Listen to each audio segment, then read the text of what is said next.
Então, a minha fala, tinha que fazer alguma opção de recorte, e evidentemente eu tentei, até porque eu estou meio sendo cobrado muito disso, né, tentar ser propositivo. Né? Então, na verdade, eu estou menos do diagnóstico hoje, claro que eu vou fazer diagnóstico, mas estou mais assim apontando e vendo o nó que a gente está. Né? Então, eu não vou ficar tanto tentando, até tanto eu trouxe menos dados, né? Para não ficar tanto tendo que comprovar teses e tal sobre certas questões, e mais apontar e botar um pouco de dedo na ferida, como você já deve ter um pouco reparado pelo título pouco anti-acadêmico, podemos dizer assim, né? Então, também fiz uma homenagem ao Mauro aqui no título, né? Botei como lidar com os turistas apressados, que é uma referência que ele faz no próprio livro dele, Tópico do Rio, desculpa, esse é o meu, Rio Nacional e Rio Local, que ele coloca muitas vezes, né, a forma como o carioca ou como o fluminense, podemos dizer assim, acaba tratando o Rio de Janeiro é como um turista apressado, né? Então seria com pouco rigor, com pouca reflexão, às vezes muito pautado por falsos consensos, ou diria eu, um termo que eu gosto sempre de botar, né, falsas euforias, né? Então a gente acaba muito na espuma, né, sempre sendo contagiado por fenômenos aparentes e às vezes, inclusive a academia sendo contagiada por isso e tentando ali usar às vezes seu esforço de análise, muito menos para o pensamento crítico e muito mais para referenciar esses otimismos sem respaldo numa visão estratégica. Né? Então, de um lado tem isso, né, como lidar com os nossos velhos e novos turistas apressados, e os agiotas, que talvez seja um novo ator que a gente tem que enfrentar agora, porque, dado que a gente era turistas apressados em boa parte do nosso tempo histórico, os agiotas se aproveitaram disso para agora colocar o Rio de Janeiro num pesado condicionamento aí, e estreitando esse grau de liberdade para a gente pensar o nosso futuro, o nosso desenvolvimento. Bem, a primeira coisa que é ressaltar, o Mauro também bate bastante nessa tecla, né? Provavelmente bastante coisa que a gente vai ter consenso, é que não houve bonança econômica no período anterior recente. Né? Então, apesar de muitos colocarem, teve governos na esfera nacional progressistas que trouxeram investimentos para o Rio de Janeiro, só que se você olhar pelo ponto de vista da estrutura econômica fluminense, você vai ver uma série, né, podemos dizer, de debilitamentos não enfrentados. Né? Então você pode ter alguns instrumentos, né, algumas ações de gastos, pode ter levado a alguma ativação, né? Então, por exemplo, você tem ali preparação para grandes eventos, então você gera ali uma maior geração de emprego, um ciclo na construção civil, né, as obras do parque também, enfim. Só que isso, na falta de uma maior estruturação, de uma organização, podemos dizer, um planejamento público estadual, que organizasse um desenvolvimento com as cadeias produtivas, que gere algo que a gente chama de adensamento produtivo, né? Essa capacidade, propriamente, de essas induções de gastos terem gerado resultados do ponto de vista de estruturar uma outra cara, né? Uma outra economia do Rio de Janeiro forte, sustentada, isso não ocorreu. Né? Inclusive, isso vai ter respaldos na arrecadação tributária. Né? Então, não é à toa que a gente passa por um momento atual. Né? Eu chamo isso de estrutura produtiva oca, né? Porque, evidentemente, eu não vou ter tempo aqui tanto de falar para vocês, eu vou tomar isso também como pressuposto, mas queria, então, botar esse pano de fundo, esse contexto estrutural, que a gente está num processo de adensamento de importantes cadeias de produção, mesmo que você possa ter induzido ações em alguns nichos dessas cadeias. Né? Então, por exemplo, você pode ter estimulado a indústria naval, mas toda a cadeia de fornecedores associados à indústria naval foi ainda, em grande medida, elos faltantes nessa estruturação. Então, você estimulou um elo, mas você não conseguiu rechear propriamente essa indústria naval no estado do Rio de Janeiro. Tanto que uma coisa que a gente discutia bastante naquela época é que a política de conteúdo local, nacional, ela não estava sendo tão bem aproveitada no estado do Rio de Janeiro. O Mauro usa esse dado, vou roubar uma coisa que ele sempre usa, né, mas a própria complexo de petróleo e gás, né, 80% dos fornecedores não estão no estado do Rio de Janeiro. Então, mesmo você estimulou o petróleo, estimulou a naval, estimulou a cirurgia, mas o recheio, né, a capacidade de agregar, de adensar, setorialmente e espacialmente, né, então formando economias regionais, né, mais complexas, mais articuladas, com agregação de valor, isso de fato não ocorreu, né? Eu não trouxe um dado aqui, mas eu uso bastante. Você pega ali a variação da agregação bruta do Rio de Janeiro, do VAB, né? Você conta as regionais, né? Você pega a média nacional e pega Brasil e você percebe um descolamento, uma boca de jacaré. A média vai numa direção e o Rio vai se descolando dela desde o início da série histórica, que era 2002. Né? Então, consistentemente, a gente vai não tendo uma mesma variação de agregação de valor junto com a média nacional, com exceção de uns 2 momentos ali, que é mais porque a média nacional cai. Então, não é porque o Brasil, nos aproximamos porque o Rio infletiu, se recuperou, ou coisa que você queira chamar dessa forma, né? Mas porque o Brasil passou por problemas, né? Que foi ali em 2014 e depois em 2016. Bem, então esse é o primeiro ponto, né? Então isso impede a indústria de transformação do Rio de ser um motor-chave de crescimento e progresso técnico, leva à ociosidade. Esse é um ponto que eu queria chamar bastante a atenção, né? O problema do Rio de Janeiro não é vocações, não é você ter que atrair novos setores no modismo ali, meio apressado, né, de turista apressado, que muito entra em voga aquela ideia malfadada que talvez o Mauro vai desenvolver de indústria criativa, que nem indústria é, né? Mas, na verdade, você olhar para esse território, você vê quantos ativos estão ociosos nesse território, quantas potencialidades você pode articular do ponto de vista de complexos produtivos. Então, não precisa inventar roda, na verdade, você tem que articular isso no território. Tem uma série de ativos nesse território mal articulados, algumas vezes insulares, né? E às vezes você gera alguma âncora, podemos dizer assim, pensando em gerar algum processo de desenvolvimento regional a partir disso, mas essas âncoras não articulam, não estruturam a contento como às vezes se colocava a perspectiva original, né? O melhor exemplo também, aí eu jogo essa bola que o Paulo provavelmente vai usar esse exemplo, é o Compete, né? Então, se vendeu um Eldorado, né?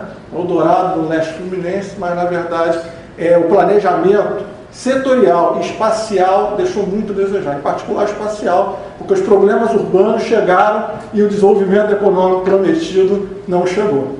Então gerou problemas inclusive urbanos que a Itaboraí não tinha, né? Com um alto índice de moradores de rua, aumentou o índice de criminalidade, esse tipo de coisa toda. Bem, então, atualmente, essa é podemos dizer, a minha tese, né? O governo do Estado do Rio de Janeiro tem uma arrecadação incompatível com suas despesas, não porque gasta muito, e sim porque tem uma estrutura produtiva oca, vulnerável a crises nacionais. Bem, as raízes da crise, que eu vou passar bem rápido, né? É o marco de poder dos estruturantes, que provavelmente o Mauro vai desenvolver, e a desindustrialização, que rebate nessa estrutura produtiva oca, né?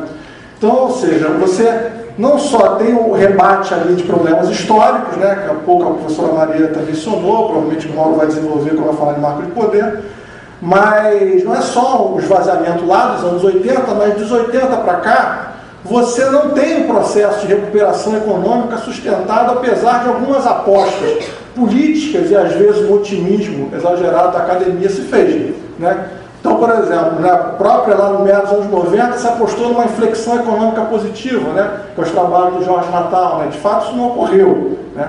Aí, mais recentemente, no final dos anos 2000, se apostou num momento mágico, numa hora da virada, que é um trabalho ali que o Fábio Jambiage fez junto com o André Urani, e também, de fato, não ocorreu, né.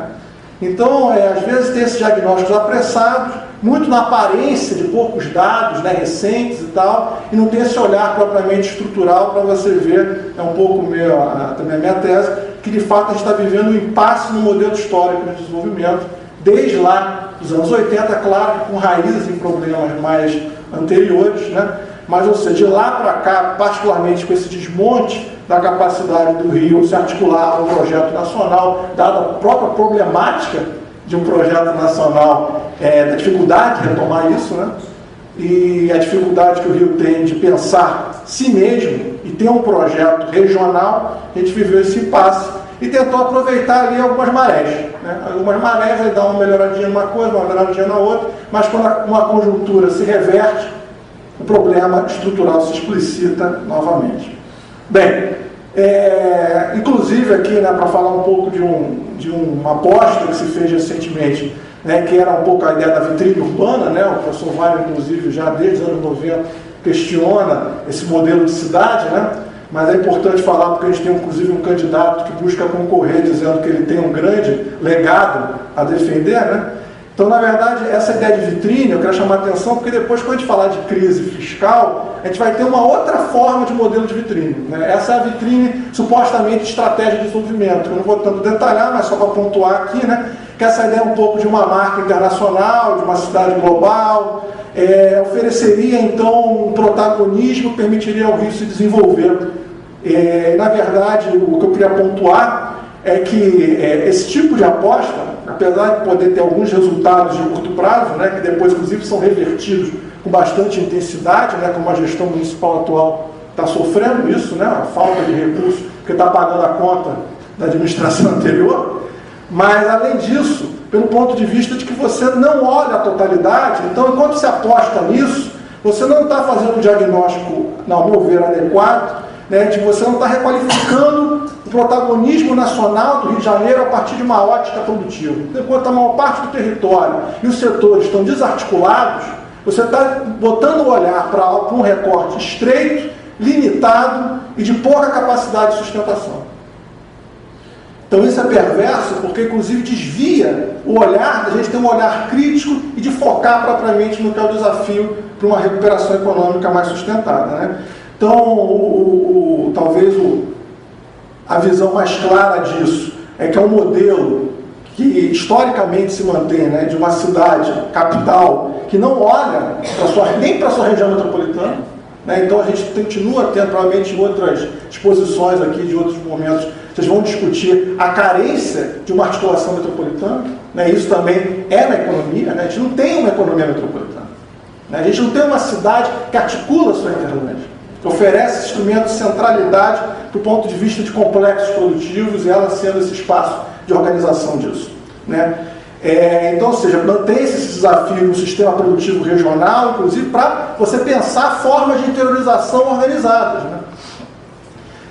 E o perverso disso é que a gente passa a acreditar que fenômenos de prosperidade são coisas que, na verdade, são perversidades, né? Como eu gosto de falar, você vê alguns relatórios que colocam que o Rio ter o metro quadrado mais caro do Brasil é sinônimo de desenvolvimento. Você vê isso em relatórios, né? Inclusive, botando um pouco dentro da ferida, relatórios da Firjan, que é o inverso, né? Porque, na verdade, pensando no industrial, ele deveria desejar ter terra barata, porque terra para ele é custo.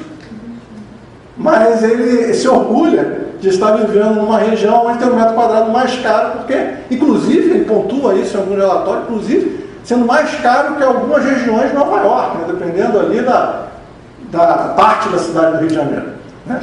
Bem, então, ou seja, explicita esse viés patrimonialista, né? Eu acho que o patrimonialismo, corretamente pela economia, tem que ter esse olhar, não é ficar com aquela baboseira de ficar falando de Estado patrimonialista, mas, na verdade, um padrão de acumulação patrimonialista, né? Ou seja, onde você sanciona, então, opções, né, interesses privados, né, que, em vez de buscar articular um sistema produtivo, está vivendo do valor de face de alguns ativos que ele controla de forma concentrada no espaço, né? Então, essa perversidade que, inclusive, rebate no elevado custo de vida, né?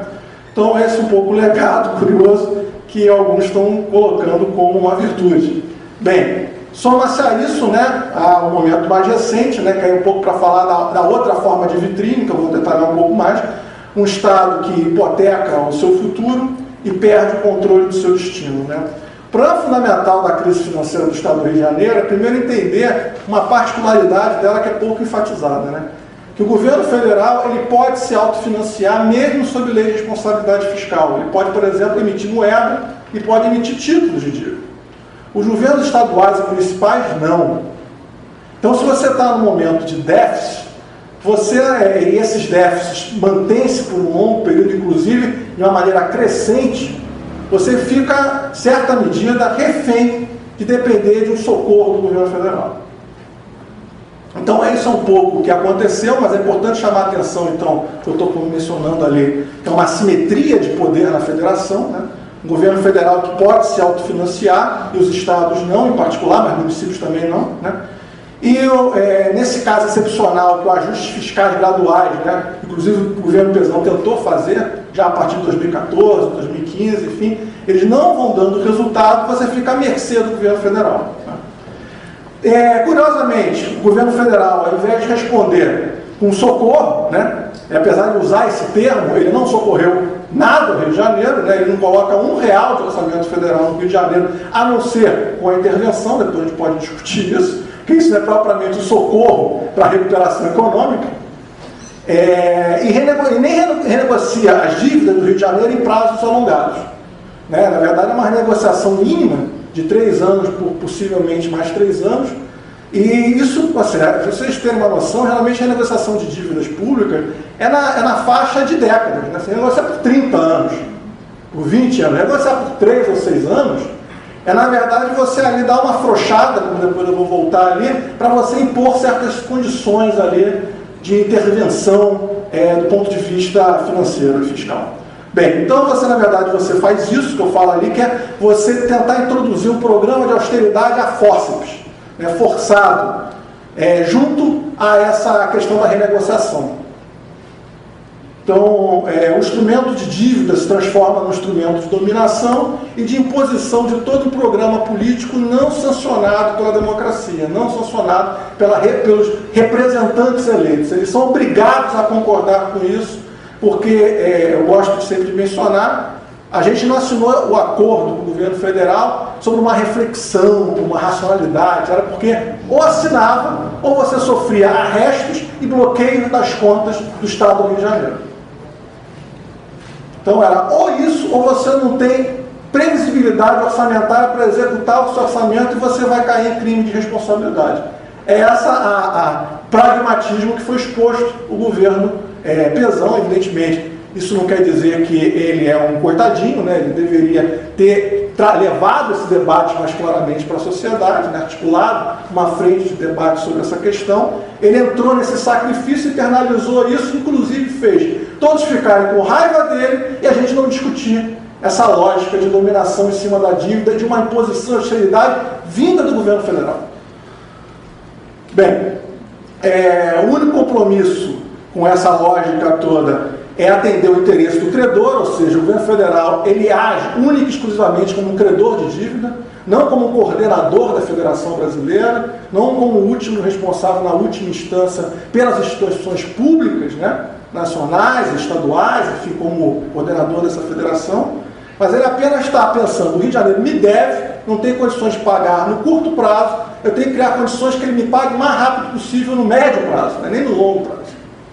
Né? Inclusive, isso se transforma num instrumento de retórica, de falar o Rio está prejudicando a recuperação nacional porque os recursos necessários para o ajuste fiscal federal não estão podendo ser, então, avançados porque o Rio de Janeiro não está pagando o que deve.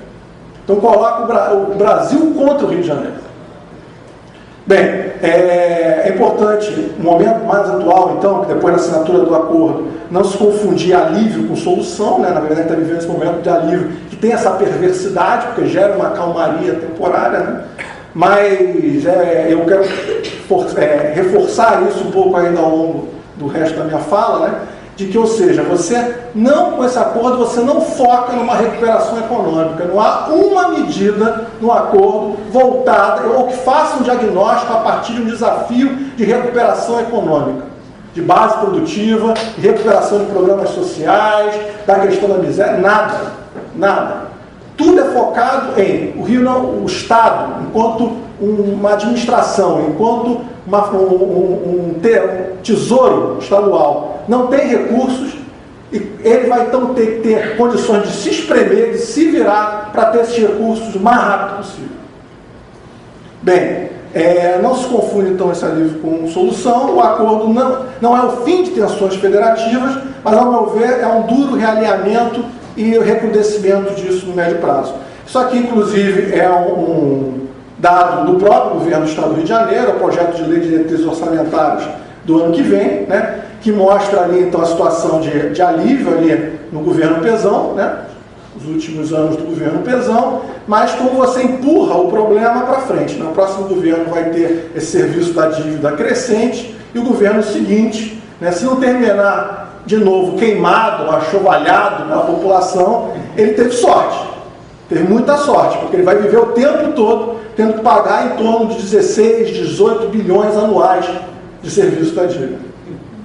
Inclusive, eles tiveram esse sincericídio nesse relatório de botar aqui no auge lá, que vai ser em 2025, isso é já com acordo, tá? Não é antes do acordo, mas é com acordo. Isso é a solução, tá? Lá em 2025 você arcará com 19 bilhões anuais, que eles mesmos colocam que era o dobro do que se pagava antes da adesão do acordo anualmente. Então, ou seja, se a gente já teve problema pagando X, e daqui a alguns anos a gente vai ter que pagar o dobro disso por ano, né? A não ser que a gente viva um momento ali, um momento mágico, né, de fato, que no, né, naquela nossa utopia ali dos autores anteriores, a situação é bastante complicada. Bem, o resultado, então, eu queria chamar esse caráter antiprogressista e antipopular desse tipo de visão, né? Primeiro, porque você não encara esse tipo de problema, que, ou seja, a partir dos últimos anos, você dobra a taxa de pobreza, de extrema pobreza no estado do Rio de Janeiro, os dados também de desemprego são altíssimos, né? E você não encara a miséria, uma miséria, ao meu ver, auto-infligida, né? Porque você não está enfrentando ela, e você, ao mesmo tempo, soma isso, né? Esse caráter antiprogressista de não combater a agenda social, a um caráter antipopular, que você responde a quando isso se transforma em índice de insegurança e violência e maior controle social. É um pouco que eu vou falar lá na frente, ou seja, falta recursos para recuperação econômica, mas não falta recursos para gastos armamentistas de poderio militar, como já dizia Kalec, né? Bem, então um pouco a discussão é plano ou álibi, né, senhores? É um pouco isso. Esse é um plano, na verdade, que está buscando recuperar alguma coisa, ou é um álibi para impor uma série de coisas e para servir como fechar o debate que poderia ser feito mais ampliado, dizendo, não tem jeito, tem que fazer e tem que obedecer, né? Então a dimensão estadual continua estrangulada, né? Acho que aquele gráfico anterior ali do serviço da dívida mostra o para frente como é extremamente problemático isso, né? Mesmo com aquele truque financeiro, como eu gosto de mencionar, né? E se você buscar questionar ou defender qualquer direito, você saca o plano de recuperação como álibi e fala, não dá. O plano não prevê, o plano não deixa. Não tem nem que discutir isso. A gente tem que tocar o plano. Então, ou seja, uma jurisprudência criada acata e ignora que não garante qualquer solução. Então, qualquer coisa ela vai dizer não pode, mesmo que ela não esteja discutindo, mas isso oferece solução. Ou seja, a gente passou a não debater se de fato essa solução, que claro que gera um alívio, né? O Mauro sempre gosta de cobrar, falando, mas tem que ver ali, curto prazo também, né? Mas será que isso oferece solução de fato no longo prazo, para falar que a gente não tem que debater uma forma de revisar isso, uma forma de encaminhar de outra maneira? Então, não se pode achar que tudo se resume à corrupção, né? Admitir que é a gestão meramente de uma massa falida, né? Inclusive, né? Um pouco na lógica da cidade de mercadoria do Wagner, né? Você passa a chamar que você está fazendo um processo de recuperação falimentar igual de uma empresa. Então, de novo, você trata a gestão igual a uma empresa. E eles se orgulham de dizer que está tendo que tratar o Estado igual a uma empresa. Agora, não para uma agenda de desenvolvimento, mas para uma agenda de ajuste. Bem, não se tem, então, uma máquina, isso aqui, não sei se o Mauro vai trazer esses dados, mas a gente sempre está rebatendo nisso, que o Rio de Janeiro não tem uma máquina inchada, mas sim desestruturada, né? Talvez esse seja o grande problema do Rio de Janeiro, que você não tem onde cortar significativamente. Cortar significativamente indica parar de funcionar, é o que a gente viveu em 2016. Né? Só dá para cortar significativo mantendo a UERJ parada, você reduzindo o leito nos hospitais, né? Você botando delegacias sem dinheiro nem para papel higiênico ou para gasolina das viaturas, né? Que foi esse grau de austeridade ensandecida, de descontrole das políticas públicas que a gente já viveu, né? E isso era um ajuste, uma tentativa de corte de gastos. Bem, então, ao meu ver, não se trata de dever de casa, mas sim pensar numa estratégia de fortalecimento desse Estado. Que, claro que abarca você discutir a racionalização de orçamento diante do conflito distributivo, né? Ao meu ver, em particular, a repartição de orçamento entre os poderes. Né? Você não pode ter um poder como o judiciário, né? que você, inclusive, tendo ali recursos muito superiores, né, em termos per capita, do que uma série de políticas sociais, né, o Mauro traz esses dados, não sei se ele vai usar aqui, mas em termos de gasto per capita e custeio, né, o gasto com educação, saúde, comparando Rio, São Paulo e Minas, né, é menor nessas áreas. Mas se você compara o que se gasta com o Ministério Público, o Judiciário, a Defensoria, é maior no Rio per capita do que em Minas Gerais e São Paulo, né? Então, isso permite, inclusive, ele ser generoso. Por exemplo, como ele tentou ser com a Faculdade de Direito da UERJ, né? Vamos ceder um espaço no TJ, vocês estão vivendo mal ali, sem recursos, né? Numa faculdade que não vai ter dinheiro para os próximos anos. Então, uma faculdade tão importante dessa do Brasil não pode estar num lugar tão ruim, né? Nós temos aqui uma área no TJ, com tudo de bom para vocês e tal. E eu sempre coloquei, se vocês estão com de recursos sobrando para ceder esse espaço e pagar o custeio, é só a gente discutir o orçamento e aumentar o orçamento da UERJ, pô. E a gente, então, não só vai melhorar os recursos da Faculdade de Direito, como vai ter ali externalidade, né, como o economista gosta de falar, né, que é rebate para as outras áreas, porque vai melhorar o custeio da própria universidade. Então, ou seja, tem que discutir esse conflito distributivo para, inclusive, áreas que estão com orçamentos privilegiados, não façam essas, podemos dizer, falsas generosidades, quando na verdade isso é um instrumento de você não estar ali racionalizando esse orçamento corretamente. Bem, o fortalecimento de áreas de serviços essenciais, com efeitos multiplicadores de gasto, né? E recuperar áreas de planejamento e geração de dados para disputar essas injustiças federativas, que é algo que não vai dar tanto tempo de detalhar, mas, ou seja, o Rio tem uma série de problemas de uma subtributação muito associada a erros ou transferências, né, a erros de transferências de partilhas, né? Então, ou seja, você ali está disputando muito mal esses recursos na federação, né? Tipo, depois, se o Mauro não falar, a gente pode discutir isso na parte de conversa, né? Mas é importante que isso tenha um lado na própria dificuldade da gestão pública se organizar para isso. Você tem ali, por exemplo, uma área como o CEPERJ, que em tese deveria ser o IBGE estadual, e tem um estatístico. Então não tem relatório de acompanhamento cuidadoso, com geração de base de dados próprios, com um estatístico. E pior, vai ser mais ainda folclórico. Em 2016, na primeira tentativa de pacote de ajuste pesado, uma das propostas era extinguir o CEPERJ. Então, o que era para você fortalecer, você quer acabar. E aí você fica mais refém de você ter que comprar discursos que vêm do Tesouro Nacional, do Ministério da Fazenda, como a gente acabou fazendo. Então, ou seja, você oculta-se que há saídas políticas, né? Aceita-se hoje a dívida como uma primazia sobre outras questões de interesse social, né? E isso tem uma dimensão de poder, né? A dimensão de poder está implícita quando você impõe inúmeras contrapartidas draconianas, que não precisariam existir se você tivesse essa discussão mais ampla, né? E, inclusive, você busca liquidez, né, recursos de curto prazo ali para tocar a gestão, estimulando o Estado do Rio de Janeiro a se endividar mais, se endividar no mercado, né? Bem, poderia a União, por exemplo, trocar a dívida do governo estadual com ela por exigências de gastos em certas áreas, mas o governo federal não pensa isso, né? Você fala, o Rio de Janeiro me deve, tem problema, em vez de você me pagar, você gasta. Você gasta, não precisa me devolver dinheiro, basta que você gaste em certas medidas ali, inclusive de investimentos, aonde eu vou apontar ali como área estratégica para a recuperação nacional. Outra medida que poderia se fazer, né, ou seja, os maiores devedores de dívida ativa, né, ou seja, empresas que devem ao Estado do Rio de Janeiro, são estatais federais. Primeira é a Petrobras, a segunda é a Correios, né? Por que o governo federal ele não pega essa dívida para si e ele paga essas empresas? Ele encampa essas dívidas, né? Então isso daria uma liquidez para o Estado do Rio de Janeiro, que, por exemplo, esse ano, pelos cálculos que a gente tem, pouco defasados, mas, por exemplo, hoje a gente não teria déficit, esse ano, se essas dívidas quitadas das estatais com o governo estadual fossem pagas.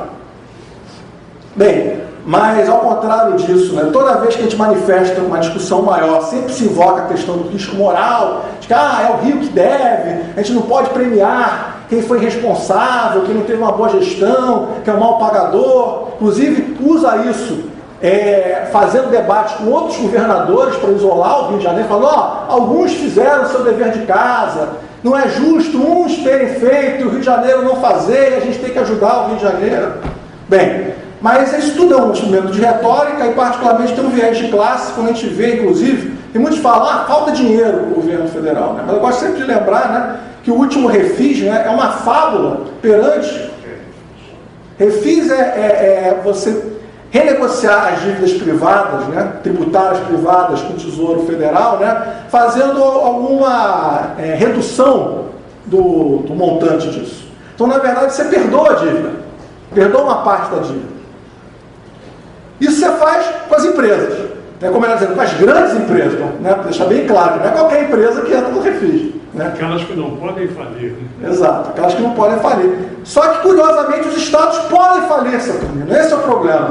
Esse viés moral e de classe, podemos dizer assim, porque, ou seja, quando é o ente privado, você tem uma certa piedade, né? Ou, podemos, você tem uma racionalidade, dizendo, isso aí tem um risco sistêmico. Quando é um governo como o do Estado do Rio de Janeiro, que pode gerar uma crise perversa para todo o Estado, você não olha o risco sistêmico disso. Você não olha os resultados disso socioeconômicos. Bem, então 3 trajetórias aqui, gente, né, que a gente poderia pensar. A primeira, que a gente está vivendo, RRF, é o regime de recuperação fiscal, tá? Na moda dos tratados de Versalhes, ou da Troika Europeia, né, é um instrumento de agiotagem, a dívida se transforma numa imposição de manter aquele território empobrecido, sem capacidade de desenvolvimento, ficando refém de pagar agiotas internacionais. No nosso caso, é pior, porque são agiotas nacionais, né? É o próprio Estado Federal que impõe isso para a gente. Isso, então, impõe uma agenda de austeridade e servidão financeira. Mas, segundo arranjo, que o Mauro sempre fala muito, e outras pessoas também, né, a moda de New Deal, Plano Marshall, né, que seria um socorro de fato. Né? Seria, então, claro que depende de um forte apoio federal, mas, então, seja esse governo federal falando, não, esse é um território que precisa de recuperação econômica. Então tem que botar ali recursos pesados para a recuperação econômica e alongar por décadas essa renegociação da dívida. Como foi no Plano Marshall, por exemplo. Né? Bem, e um terceiro, né, que eu gosto de mencionar, né, que é reforçar a Constituição 88. Ou seja, não é só você depender de um governo federal, que isso às vezes pode criar até, eu chamo a atenção para isso, um cuidado, de não achar, até por ser muito turista apressado, que é só a eleição nacional que interessa, né? E achar que, dependendo de quem ganhar, nossos problemas estão resolvidos, né? E, na verdade, a gente tem que pensar em fortalecer as políticas a nível estadual. Então, fortalecer a gestão estadual, ter capacidade de recursos para a gestão estadual. Não é só depender de investimentos federais ou de capacidade de gasto federal, que é claro que é infinitamente maior. Mas se você voltar um pouco, né? Ou melhor dizendo, reforçar a Constituição 88, quando deixava claro ali que a saída era pela federação. Né? Ou seja, então, a força dos estados para a repactuação nacional, esse desafio de fortalecer os poderes subnacionais, né? Que provavelmente o professor e senador Saturnino vai mencionar ali, porque ele viveu isso, no drama disso, né? Porque pegou antes da Constituição 88, né?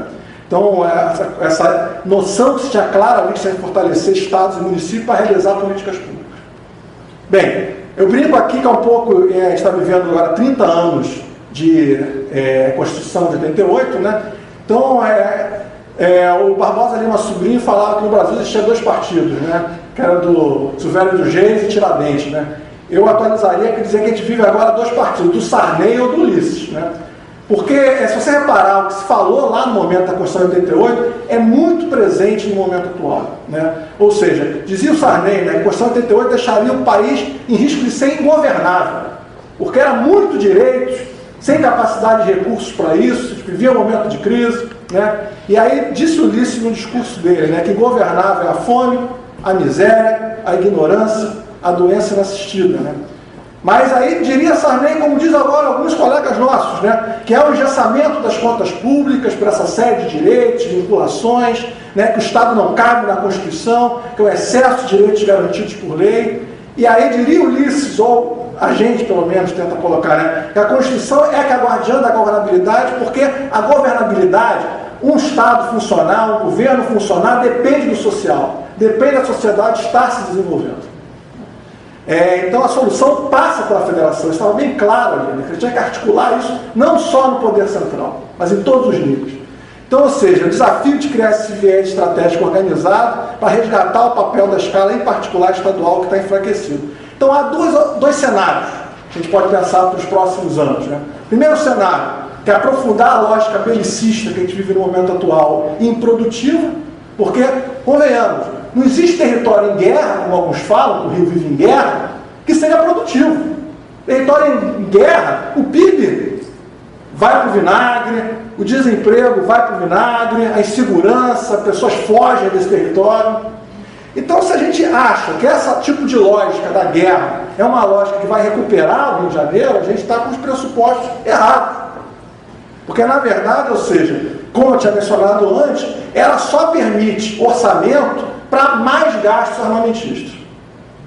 Continua a moral do orçamento equilibrado e da austeridade máxima quando se trata de questões voltadas para o desenvolvimento, para a recuperação socioeconômica. Mas um outro cenário, que é o cenário que eu estou tentando chamar a atenção dos senhores, é entender que a gente vive, então, ciclos viciosos, ciclos que pioram as contas públicas e pioram o drama socioeconômico, e essas coisas se retroalimentam. À medida que tem maior miséria, que tem maior queda do PIB, da capacidade de geração, de agregação de valor, cai mais a arrecadação tributária. Quanto mais cai a arrecadação tributária, mais ele tenta cortar. Quanto mais ele tenta cortar, e gerando todos esses problemas sociais associados, piora, se transforma num processo vicioso de bola de neve. Então, você inverter isso e voltar, então, para territórios produtivos, claro que é o meu viés econômico, Então, de um lado, pensando ali a moda do New Deal, o Plano Marshall, socorrer financeiramente o governo estadual, junto ao macro planejamento estruturado de políticas territoriais de desenvolvimento, e do outro lado, você reorganizar o financiamento de políticas indutoras sobre a economia estadual. Então, como também dá capacidade de gasto para o governo estadual para recuperar essa economia. Bem, aqui eu vou passar bem rápido por isso, que já está um pouco estourado o meu tempo. Aqui é só para chamar a atenção que o problema não é só a gente escolher bem na eleição. Esse talvez seja a questão mais perversa, que é a questão de que você vive... Você já muito tempo. Esse é o último slide aqui. Desculpa aqui. Estourei. Vou passar logo por isso aqui. O resto da síntese não vou nem falar. É importante chamar a atenção que não é só uma questão de escolher bem na eleição. A gente criou um arranjo, regime de recuperação fiscal, que é inclusive uma lei federal, ela amarra isso, que seja quem estiver lá, à direita ou à esquerda, está amarrado a cumprir certas coisas. É uma camisa de força.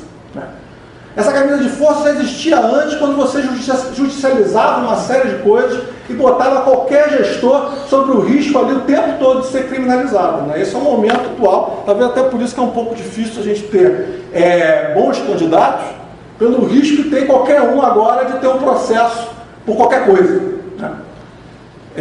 Então eu acho que esse é um ponto a ressaltar, bastante problemático. A gente tem que pensar então numa solução de fato política. Uma solução que amplie esse olhar, que não é só problema de tocar gestão, mas de fato dar condições dessa gestão estar associada a uma recuperação do Estado e ao desenvolvimento econômico. Obrigado, senhor.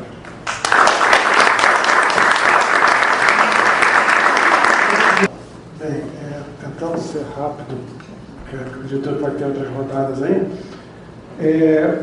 Vai perguntou, sintetizei aqui duas coisas, divulgar, dobrar um pouco essa questão das justiças federativas e da elite política, tentar articular essas duas coisas. Sobre justiça federativa, aproveitando um pouco o gancho de uma aula do Fundo de Participação Estadual, umas discussões que a gente fez recentemente, inclusive com o pessoal da Gest Rio, que o Leandro está saindo ali, eu ia falar da Gest Rio na hora que você está saindo. Que, além da discussão de revisar o Fundo de Participação Estadual, veio uma ideia de tentar fazer, em momentos de crise, uma revisão tipo móvel, por exemplo, estados que entram num pesado momento de crise, ou seja, que você tem um indicador ali de uma queda violenta de receita corrente líquida, que é o nome que usa para isso, aí você dá uma revisada na redistribuição. Então, ou seja, você, em vez de ser algo estático, preso, rígido na federação, você vai lidando com a própria dinâmica econômica e necessidade, como os economistas vão falar, anticíclicas, de você às vezes poder atender mais um estado ao outro, porque naquele momento está passando por um momento mais delicado, né? Eu acho que isso é importante. Às vezes eu gosto sempre de falar nas minhas falas que deixar o Rio atávico como a gente está, né? Tentei mostrar ali, enfatizar bastante isso, dificulta a recuperação nacional. Eu acho que o Fundo de Participação não é só um instrumento, e claro que deve ser de solidariedade dentro da federação, mas também pensar em como você recuperar ou desenvolver a economia, vendo ali os elos dinâmicos na hora que você tem que ativar em um local ou outro. Muito menos que se pensa. Não é só uma transferência estática, né? Como acaba sendo. Né? Um dado, por exemplo, né, que a gente, o Mauro usa, eu uso também, você vê que, inclusive, Rio e Minas tem uma discrepância muito grande na hora do que é transferido para o Rio. Né? O Rio é o segundo maior contribuidor em fonte, eu acho que ele é o quarto ou quinto, né? Atrás de, acho que é o quarto, atrás de São Paulo, Bahia e Minas. Do Rio para Minas é uma diferença de quase 6 bilhões por ano, salvo engano meu. Então, até mais, né? É um valor considerável isso. Né, que a gente está discutindo, de fato, bilhões, não está discutindo 0, alguma coisa. Né? No Estado está ali com déficit esse ano previsto, né, a gente sabe que não vai fechar, que era de 10, você tem ali um aumento de repasse de 6, você já resolveu boa parte do programa. Então, de fato, não é só ICMS do petróleo, inclusive na discussão futura, mas também está na ordem do dia aí, de reforma federativa, de reforma tributária, que vai ter impactos federativos. A discussão vai ser, inclusive, o imposto, né, o IVA, que vai ser o imposto do valor agregado, ser todo na origem. Então, na verdade, essa nossa discussão um pouco de ser na origem, no destino, a tendência agora é ser tudo na origem. Essa é uma discussão extremamente importante, que o Rio de Janeiro não está se debruçando do ponto de vista, né, de capacidade do ente, né, governamental de travar esse debate aqui com a organização de dados, porque a discussão é de compensações. Porque o IVA vai gerar uma série de... É igual preços relativos, né? Você vai alterar ali nessa distribuição entre as cadeias e as origens das diversas partes. É fundamental isso, porque a gente pode ganhar em torno de 10 bilhões com isso, nas compensações. Que superar aqui, então, contemplaria essa discussão de ICMS no destino origem caducaria. E aí o debate seria mais agora nas compensações em cima do IVA. Né? O problema do IVA, só um pontozinho a mais.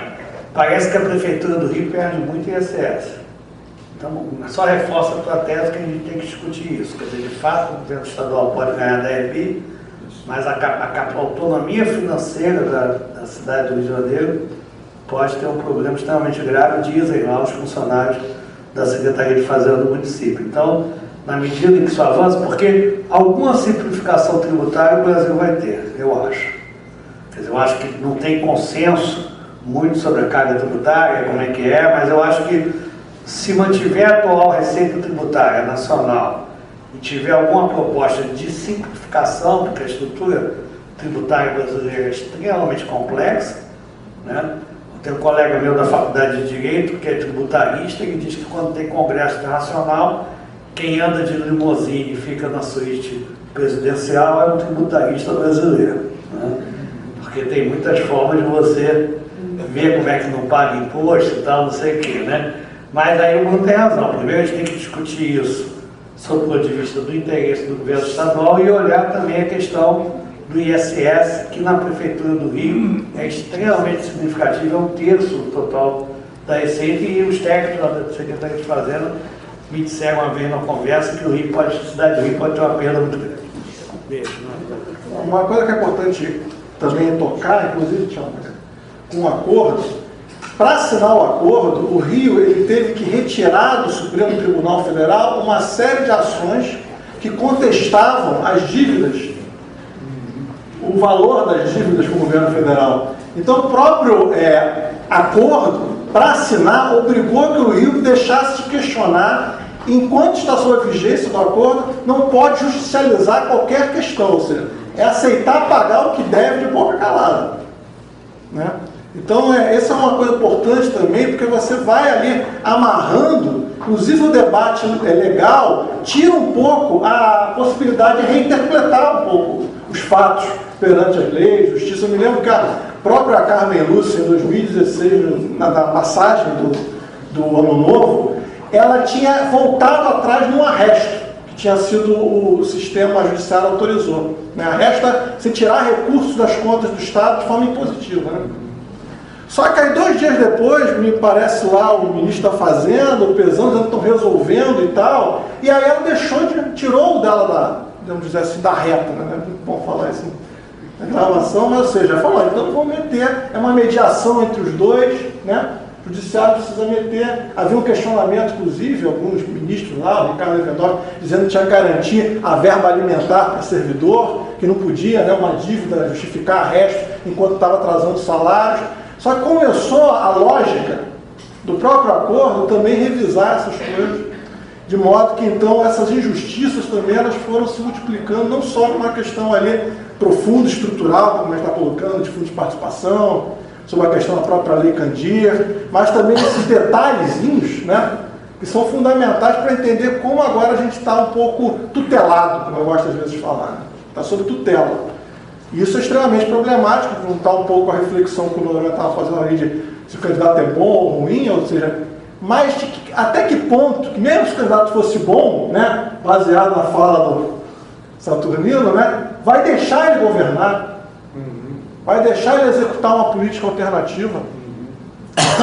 O próximo governador ele vai estar sobre o domínio de um conselho de supervisão, que são técnicos da Fazenda, do Ministério da Fazenda e do Tesouro Nacional. Eles fazem relatórios periódicos. Se o relatório diz que não está cumprindo o que ele espera, ele recomenda suspender o acordo.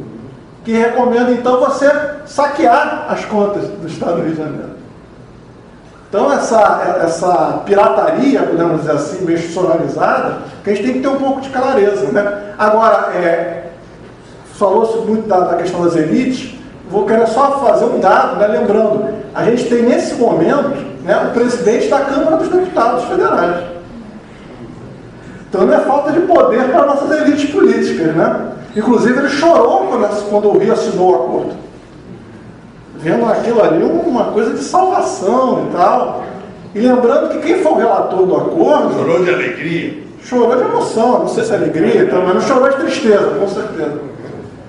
E lembrando que quem foi o relator do acordo na Câmara dos Deputados, né, é um aliado, podemos dizer, cativo, né, de um dos candidatos que está despontando aí para a eleição para governador. Né?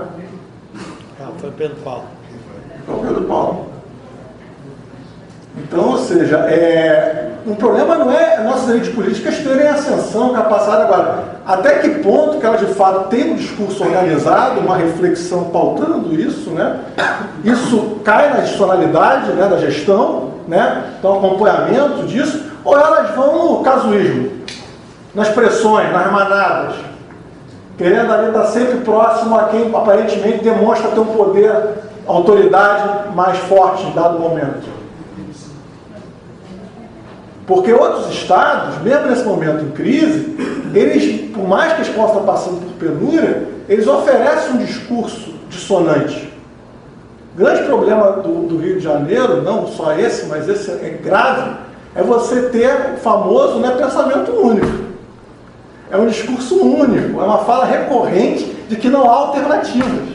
A gente está aqui esgoelando, falando, tem esse ponto importante e tal. É pessoal, não, mas isso aí não está na mão. O que está na mão é eu me render ao acordo. Então eu acho que esse é um pouco um problema grave. E aí só para somar, porque falou-se um pouco das forças populares, né, que você também engatou ali, queria dar um pouco de registro até de depoimento, né? Você vê que no momento do questionamento do acordo, né, você teve pouco debate de fundo, como a gente está tentando trazer.